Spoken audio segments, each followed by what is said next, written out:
오순절에 마가 다락방에 모여 있는 이 120명의 최초의 교회 위에 임한 성령 강림을 기념하는 성령 강림 주일입니다.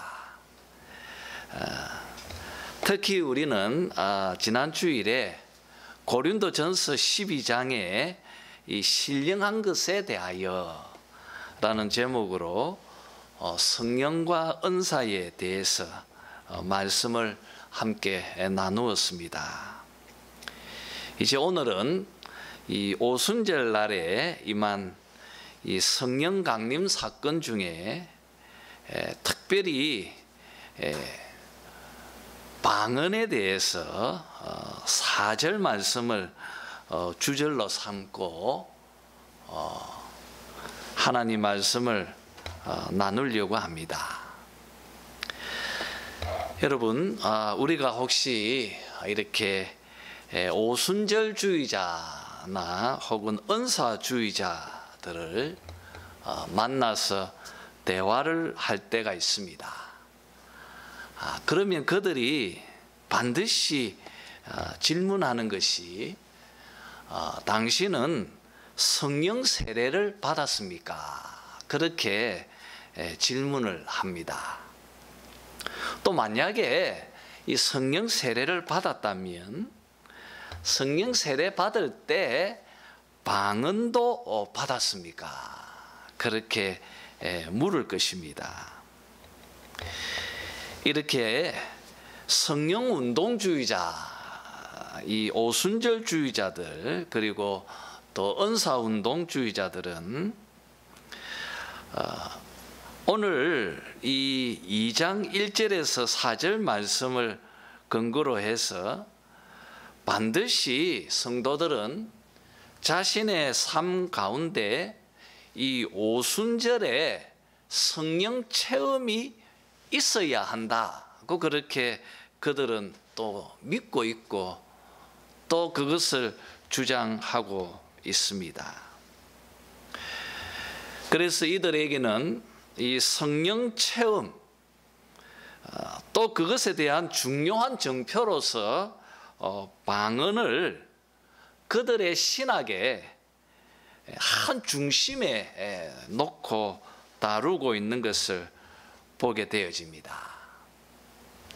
저는 오늘 이 사도행전 2장에 소개하고 있는 이 방언은 무엇인지, 그리고 왜 성령 강림할 때 4절 말씀처럼 그들이 다 성령 충만을 받아서 성령이 말하게 하심을 따라 다른 언어로 말을 하게 되어졌는지. 여러분, 이 방언을 왜 그 순간에 주셨는지 그 이유와 또 그 목적 그리고 그 의미에 대해서 우리가 한번 살피면서 성경이 가르치고 있는 이 바른 방언의 개념을 우리가 함께 가질 수 있는 그런 시간을 가졌으면 합니다. 자, 여러분, 결론적으로 말하면 오순절 이 진영에서 강조하고 있는 우리가 일반적으로 말하는 사람들이 몰입에 빠져서 하나님 외에는 누구도 알아들을 수 없는 그런 일종의 주술적인 말을 되뇌이는 그런 방언하고 사도행전 2장에서 소개하고 있는 이 방언과는 전혀 다릅니다. 다시 말해서 고린도전서 14장에서 고린도 교회의 문제가 되었던 그 방언 은사하고 사도행전 2장에서 지금 소개하고 있는 이 방언하고 다르다는 거예요. 우리가 이것을 확인하면서 방언이 뭔지, 그리고 방언을 우리가 어떻게 교회 안에서 이해하고 또 생각해야 할지, 거기에 대한 바른 개념을 우리가 잡는 시간을 가졌으면 합니다. 자, 먼저 여러분, 이 사도행전 전편이죠. 첫 번째 책이 누가복음이죠. 누가가 쓴 첫 번째 책 누가복음이 1부이고요. 사도행전이 또 누가가 쓴 2부 책이죠. 그 누가복음 24장 49절을 보면 부활하신 예수님께서 제자들에게 이렇게 말씀하십니다. 내가 내 아버지께서 약속하신 것을 너희에게 보내리니 너희는 위로부터 능력으로 입혀질 때까지 이 성에 머물라. 그렇게 말씀하셨습니다.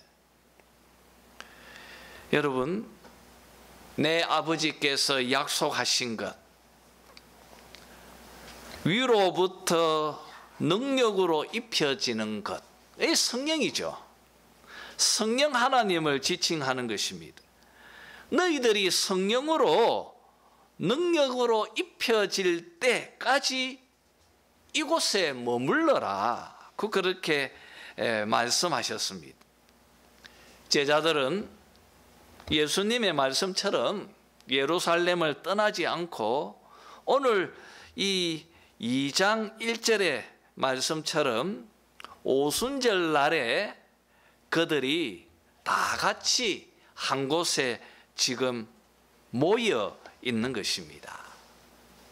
여러분, 이 오순절이 어떤 절기인지는 제가 또 다음에 한번 설교를 드렸으면 합니다. 여러분, 순이라고 하는 말은 이 10명이 10이라는 뜻입니다. 그러니까 오순 이러면 50일입니다. 6월절로부터 6월절을 기점으로 해서 50일째 되는 날, 그래서 그날을 오순절이라고 말합니다. 이 날은 안식 후 첫날이었습니다. 예수님께서 바로 부활하신 이 주의 날을, 부활의 날을 기념하는 안식 후 첫날이었습니다. 그들은 관습대로 예수님의 부활을 기념하기 위해서 마가 다락방에, 우리로 말하면 주일을 지키기 위해서 이제 함께 모여 있는 것입니다. 그때에 오늘 2절과 3절의 말씀처럼 홀연히 하늘로부터 급하고 강한 바람 같은 소리가 있었습니다. 그들이 앉아 있는 그 집에 그 소리가 가득했습니다. 그때 마치 불의 혀처럼, 이 불의 혀처럼 갈라지는 것들이 각 사람 위에 하나씩 임하는 그런 놀라운 일들이 일어나게 되어졌습니다.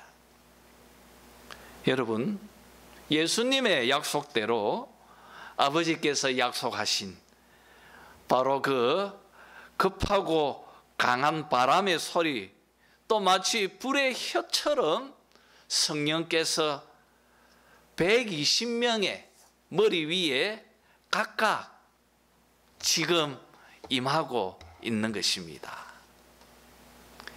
이 책을 기록한 누가는 4절 말씀에서 이 성령께서 강림한 그 강림의 결과로 이렇게 말하고 있습니다. 그들이 다 성령의 충만함을 받고 성령이 말하게 하심에 따라 다른 언어들로 말하기 시작하였다고 말하고 있습니다. 여러분, 우리가 여기서 질문이 하나 생깁니다. 하늘로부터 성령이 강림하면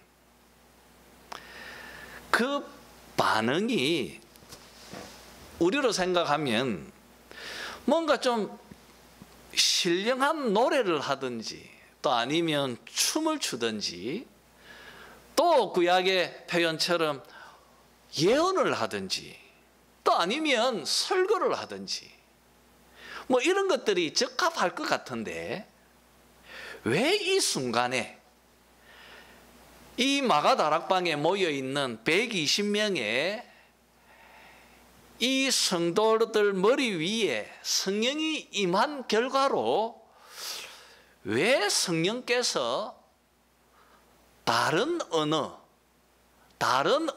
이 방언을 말하게 하셨을까? 왜 이 순간에 이들이 성령 강림을 받아서 방언을 하게 하셨을까? 우리가 좀 질문이 생깁니다. 왜 방언인가? 자, 우리가 이 질문을 답하기에 우리는 이 다른 언어, 이 방언이 무엇인지에 대한 문맥 속에서의 좀 바른 정의를 우리가 바로 가지고 난 후에 이런 의도로 하나님께서 그들에게 방언을 다른 언어를 하게 하셨구나 우리가 알게 될 것입니다. 자, 우리가 이런 생각으로 이제 5절 말씀부터 계속 보았으면 합니다. 여러분, 그때에 지금 이 마가다락방에 모여있는 120명 이 예루살렘 최초 교회입니다. 예루살렘 최초 교회에 성령이 강림하셨을 때 그 순간에 경건한 유대인들이 천하 각국으로부터 와서 예루살렘에 머물러 있었다고 말합니다. 오순절 절기를 지키기 위해서 열방에 흩어져 있던 이 경건한 유대인들, 또 다르게 표현하면 디아스포라라고 말합니다. 흩어져 살고 있는 유대인들. 이 디아스포라들이 예루살렘에 많이 지금 모여 있었다고 말하고 있습니다. 그리고 9절에서 11절까지 이들이 올라온 지역이 어디 있는지를 누가는 비교적 매우 소상하게 지금 소개하고 있습니다. 바데인, 메데인, 엘라민, 메소포타미아, 그리고 유대, 갑바도기아, 본도, 아시아, 부르기아, 밤빌리아, 애굽, 구레네, 리비아, 로마, 여러분 또 그레데인, 아라비아인 이런 지역에 흩어 살고 있던 이 흩어져 있던 디아스포라죠. 유대인들이 예루살렘에 오순절 절기를 지키기 위해서 많이 모여 있었습니다. 여러분, 이 마가다락방은 예루살렘 성 안에 있었던 것 같아요. 이 성령이 강림하실 때 소리를 듣고 많은 사람들이 그 소리에 놀라서 그 소리를 듣기 위해서 모여들었습니다. 이 소리가 이들이 하는 방언 소리인지 또 아니면 성령이 강림할 때 일어난 소리 때문인지 알 수 없지만 이 소리를 듣고 큰 무리가 그 마가다락방에 집중하면서 모였다고 말합니다. 그런데 그들 가운데 놀라운 일이 일어나고 또 놀라운 일을 그들이 경험하게 되어집니다. 그것은 이들이 예루살렘 교회가 방언을 말하고 있는데 그 소리를 들었어요. 그 소리를 들었는데 오늘 7절 말씀처럼 저 사람들은 갈릴리 사람들이지 않느냐. 예수를 쫓아다니던 교육받지 못한 갈릴리 사람들인데 이들이 말을 하고 있는데 그 말이 갈릴리 말도 아니고 또 그 당시 사람들이 쓰던 아람어도 아니라 그들이 고향에서 쓰고 있는 말로 들린 거예요. 참 놀랍지 않습니까? 이 사람들이 방언으로 말을 막 하고 있는데 그 말을 들어보니까 자기 고향의 말로 그게 들리는 거예요. 우리 한번 8절을 읽어봅시다. 다 같이 읽죠. 8절 말씀입니다. 자, 같이 읽어봅시다. 시작. 우리 각 사람이 난 곳 방언으로 듣게 되는 것이 어찌 됨이냐. 난 곳 방언. 이 이제 중요한 단어입니다. 난 곳 방언. 이 무슨 뜻이죠? 내가 태어난 곳, 바로 그들이 살고 있는 그 지역, 그들이 쓰고 있던 그 고향의 말들로 다 들리는 거예요. 여러분, 놀랍지 않습니까? 이 순간 여러분, 성령께서 최초의 교회입니다. 예수 그리스도께서 세우신 최초의 그 교회 위에 처음으로 성령을 부어주셨는데 그 성령이 강림한 결과로서 이 난 곳 방언이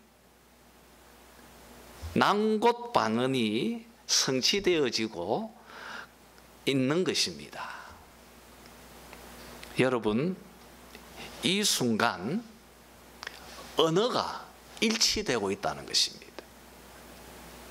지금 교회에 있는 이 성도들이 방언을 하고 있는데 그 방언을 듣고 있는 그 큰 무리들이 다 자기 고향의 말들로 다 들리는 거예요. 이게 지금 말하는 게 뭐냐면 언어가 지금 일치되고 있는 것입니다. 언어가 지금 일치가 되어져 있는 것입니다. 여러분, 오순절 성령 강림으로 그들에게 이제 하나님께서 새 시대가 도래했다, 새로운 시대가 도래했다고 하는 그 정표로서 지금 이 방언을 왜 주셨는지, 그것을 우리는 난 곳 방언이라고 하는 이 표현 속에서 알게 되어진다는 거예요. 여러분, 성령께서 강림하셨을 때 그 순간 언어가 일치가 되어졌다는 것입니다. 우리가 이것을 조금 더 깊이 생각해 보려면 왜 언어가 이렇게 많아졌는지를 또 우리가 구약에서 알아야 할 것입니다. 여러분 잘 알고 있는 창세기 11장 바벨탑 사건입니다.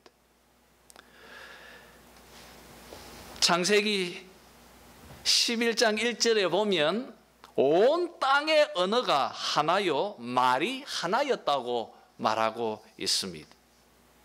노아 홍수 사건이 끝난 직후였습니다. 하나님은 노아 식구들에게 아담과 하와에게 주셨던 사명을 똑같이 주셨습니다. 그것은 생육하고 번성하여 땅에 충만하라는 말씀이었습니다. 생육하고 번성하여 땅에 충만하라. 그 말씀하셨습니다. 그리고 이들이 그 말씀대로 동방으로 옮기다가 시날 평지를 만납니다. 이 지역은 오늘날 이라크 지역입니다. 그곳에서 이렇게 말합니다. 자, 우리가 여기에 도시, 성읍, 이 도시를 건설하고 탑을 건설해서 그 탑 꼭대기를 하늘에 닿게 하고 우리의 이름을 내고 온 지면에 흩어짐을 면하자. 그렇게 말합니다. 이 말은 정면으로 하나님 말씀을 배역하는 것입니다. 하나님은 흩어져서 땅에 충만하라고 명령하셨는데 이들은 흩어지지 않고 여기에 성읍을 만들고 도시를 건설해서 탑을 짓고 우리의 이름을 내자고 말하는 것입니다. 하나님께서 그들에게 내려오셔서 그들을 흩어버리시기 위해서 행하신 것이 무엇이었습니까? 언어를 혼잡게 하는 것이었습니다. 말이 안 통하게 된 거예요. 사람들이 말이 안 통하고 언어가 혼잡게 되니까 결국 바벨탑 짓는 것을 또 도시를 만드는 것도 포기하고 지면에 흩어지게 되어졌다고 성경은 말하고 있습니다. 여러분, 바로 이 언어의 혼잡이 이 땅에 수많은 민족과 수많은 나라들을 만들게 되어진 것입니다. 왜 이 땅에 이렇게 많은 민족이 있고 이렇게 많은 나라들이 생기게 되어졌는지 그 이유를 밝히고 있는 것이 바로 이 말씀입니다.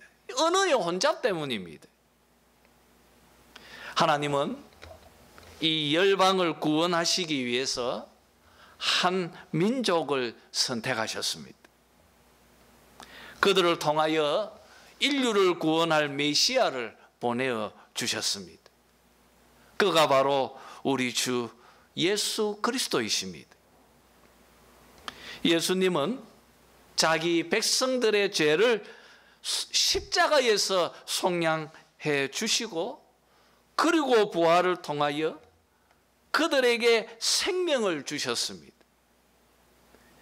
이렇게 주님은 새로운 한 인류를 창조하셨습니다.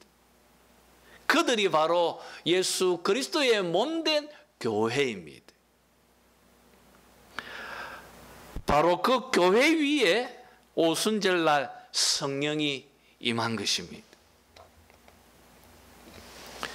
이제 교회 위에 임한 이 성령은 복음이 설교되어지고 복음이 선포되어지는 그곳마다 그 복음을 듣는 이들의 마음속에 역사하셔서 그들의 마음을 열고 그 복음의 믿음으로 고백하게 하시고 그리고 그 복음 안에 모여든 그들이 마음의 벽을 허물고 성령의 역사로 서로 화합하고 서로 사랑하고 참된 평화를 이루어 나가는 새 시대와 새 인류가 만들어졌다는 것을 지금 이 성령 강림 사건이 우리에게 말하고 있습니다. 사랑하는 성도 여러분, 예수님의 복음이 성령을 통하여서 이제 사람들에게 선포되어질 것입니다. 그 안에서 참된 일치와 참된 연합과 또 참된 화합들이 교회를 통하여 이루어지게 될 것입니다. 바로 이것을 하나님께서 이 세상 사람들에게 보여주기 위해서 성령 강림의 정표로서 난고 방언을 주신 것입니다. 여러분, 이제 성령이 교회에 임하였습니다. 교회가 가지고 있는 이 복음, 예수 그리스도의 이 복음이 열방을 향하여서 전파되어지고 선포되어지게 될 것입니다. 성령께서 그들 가운데 임한 것입니다. 이 성령께서 그들로 하여금 복음을 언어를 뛰어넘고 민족을 뛰어넘고 모든 열방들을 향하여 전파되어질 것이라고 하는 중요한 정표로서 언어의 분열이 난곳방언으로 일치되어지고 하나가 되도록 보여주신 것입니다. 여러분, 성령 강림의 정표로서 난곳방언을 주신 이유입니다. 이 난곳방언은 언어의 일치를 통하여서 죄가 사라진 참된 화합과 평화가 임하는 새 시대가 도래했음을 정표하는 것입니다. 뿐 아니라 이제 교회에 주신 복음이 언어의 장벽을 뛰어넘고 모든 민족과 열방을 향하여 전파되어질 것이라는 것을 정표하는 것입니다. 그렇게 보면 이 난곳방언은 복음의 비전을 보여주는 거예요. 복음이 언어를 넘어서서 민족을 넘어서서 인종을 넘어서서 모든 열방들을 향하여서 전파되어져야 한다고 하는 정표로서 이 난곳방언을 주신 것입니다. 우리가 이렇게 생각하면 하나님께서 왜 성령 강림의 정표로 방언을 주셨는지 충분히 우리가 깨닫게 되는 것입니다. 자, 그러면 여러분, 고린도전서 14장에서 소개하고 있는 그 우리가 일반적으로 알고 있는 방언하고 지금 사도행전 2장에서 말하고 있는 이 난곳방언하고 어떻게 다른지를 우리가 또 고린도전서 14장을 살피면서 보아야 할 것입니다. 제가 그것을 일일이 다 14장을 펼치게 그래서 제가 간단하게 설명하겠습니다. 사도 바울 선생님께서 이 고린도전서 14장에서 방언을 이야기할 때 이렇게 말씀하십니다. 말하고 있는 이 방언을 말하고 있는 너희도 스스로가 알지 못하고 허공에 대고 말하고 있는 이 방언이 너희 스스로에게 무슨 유익이 있겠느냐? 그렇게 말합니다.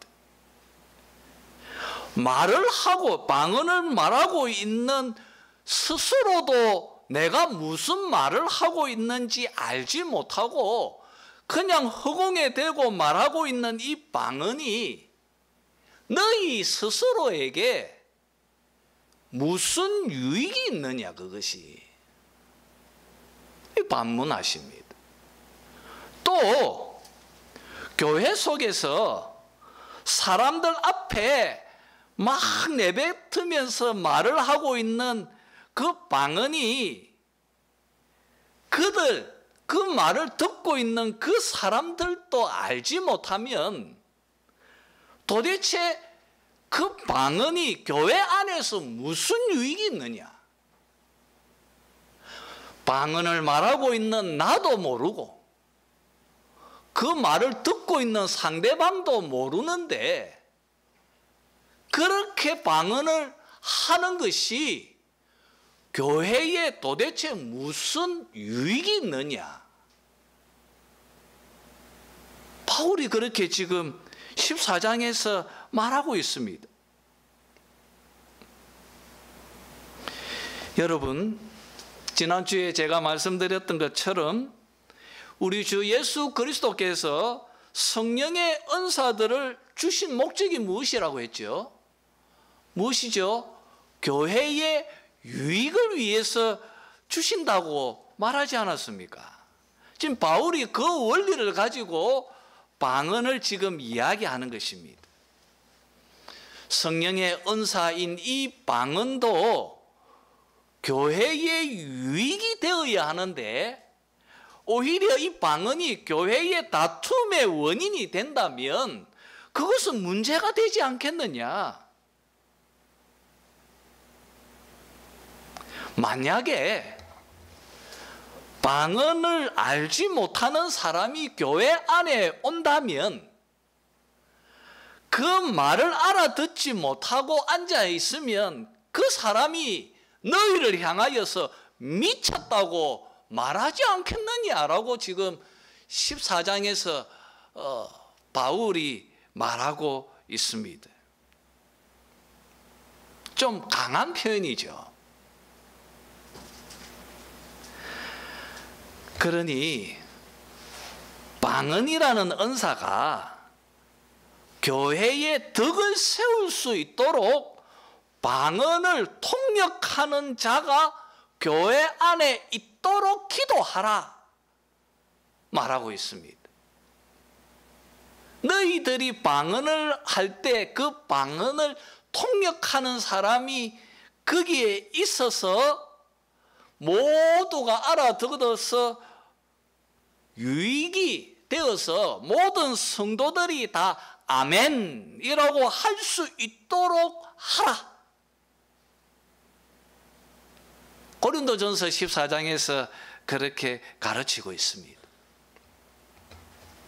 여러분, 사도행전 2장과 고린도전서 14장의 방언의 차이점이 무엇입니까? 자, 고린도전서의 낭곱 방언은 교회의 유익이 되는 거죠. 그리고 고린도전서 14장에 있는 방언은 교회의 유익이 되지 못했잖아요. 조금 더 구체적으로 말하면요, 오순절 방언은 그 말을 듣고 있는 상대방이 자기 낭곱 방언으로 들려서 알아들었어요. 그렇죠? 알아들었잖아요. 그러니까 지금 이 사람들이 하고 있는 이 방언은 우리들이 직접 사용하고 있는 다른 나라 언어인 거예요. 그렇잖아요. 그죠? 낭곱 방언이란 말 자체가 지금 우리가 사용하고 있는 다른 나라 언어잖아요. 그런데 고린도 교회나 그리고 지금 우리들이 현장 속에서 보는 방언은 사실 언어라기보다는 황홀경 속에서 누구도 알아들을 수 없는 일종의 주술적인 말들을 대내는 것이 훨씬 더 많습니다.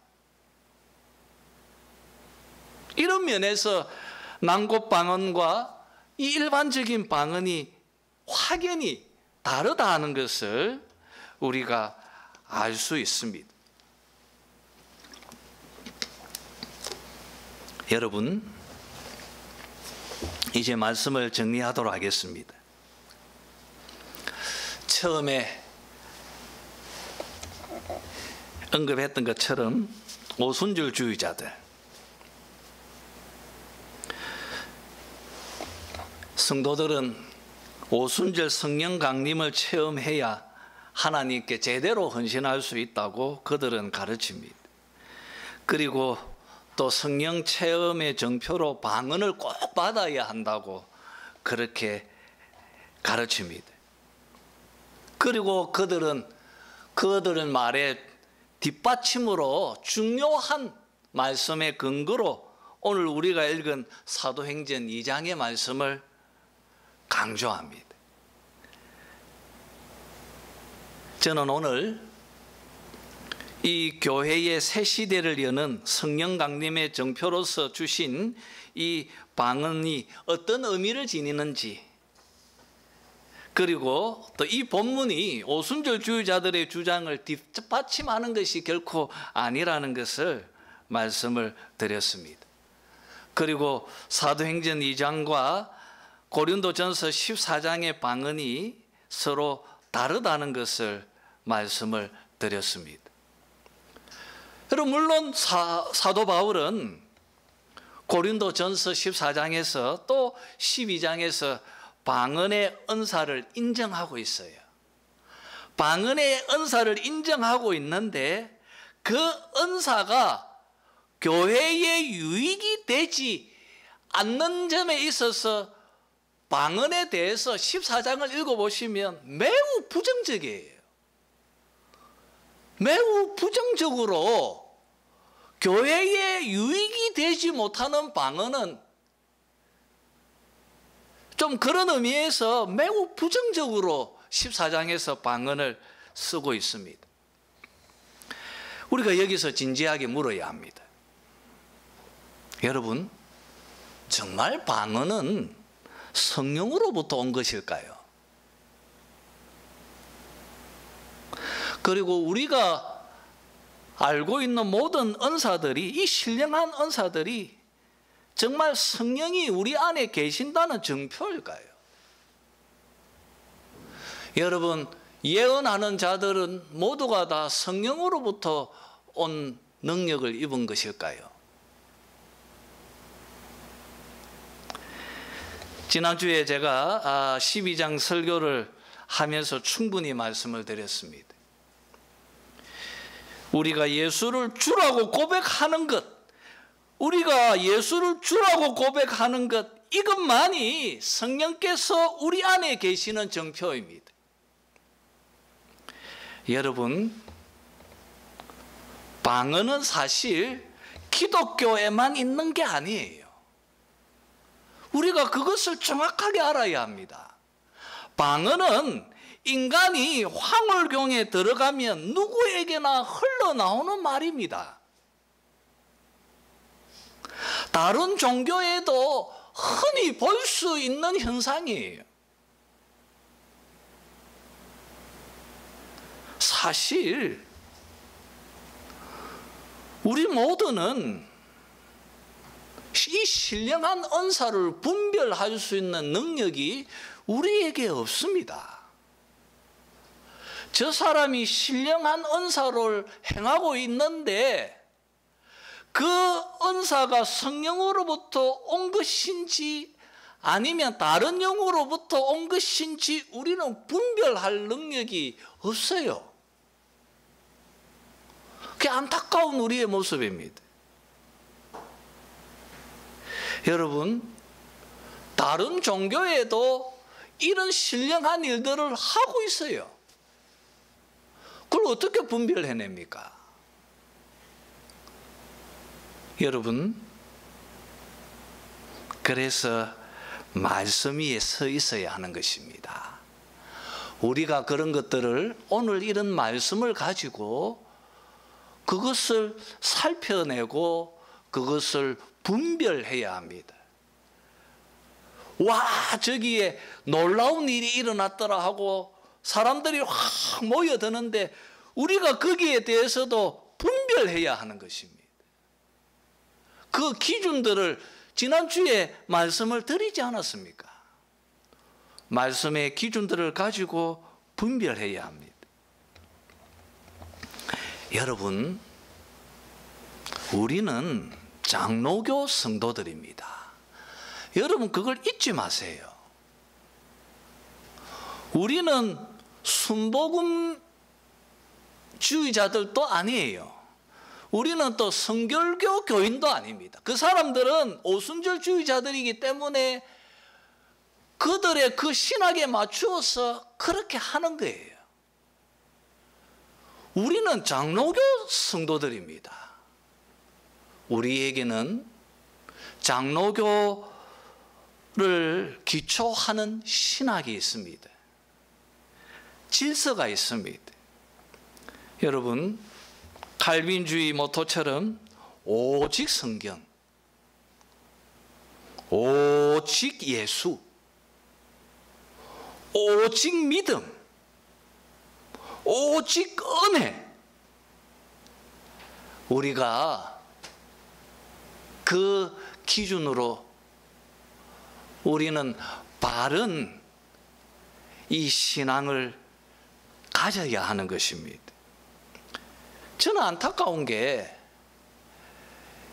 제가 이래 주변에 우리 장로교 우리 뭐 다 저는 이제 고신청 목사니까요.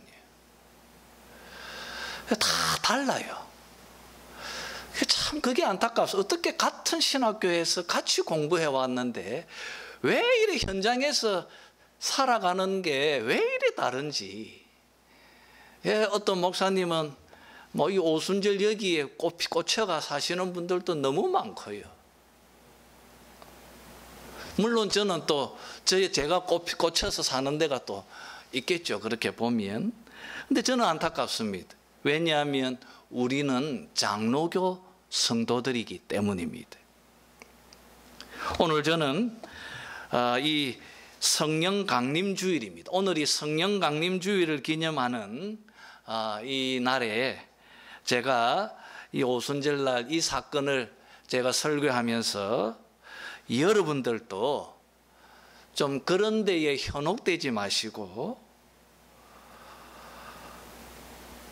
여러분 바른 말씀 위에서 바르게 살아가는 또 믿음 위에서는 여러분 되시기를 주님의 이름으로 축원합니다.